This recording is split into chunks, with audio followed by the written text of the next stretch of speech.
दुनिया में एक ऐसी आवाज है जिसे सुनकर वैज्ञानिक भी डर गए थे। 1997 में समुद्र के अंदर एक बहुत अजीब आवाज रिकॉर्ड हुई थी, इतनी तेज कि उस 5000 किलोमीटर दूर तक सुना गया। इस आवाज को नाम दिया गया द ब्लू। शुरुआत में वैज्ञानिकों को लगा कि शायद कोई बहुत बड़ा समुद्री जीव मौजूद है, इतना बड़ा कि ब्लू व्हेल से भी कई गुना बड़ा। कुछ लोगों ने तो ये तक कहा कि समुद्र की गहराइयों में आज भी कोई अनजान जीव छिपा हुआ है।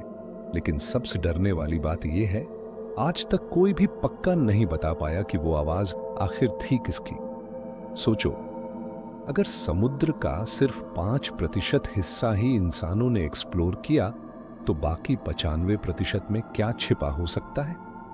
क्या सच में इन समुद्र में कुछ ऐसा है जो इंसानों ने अभी तक नहीं देखा?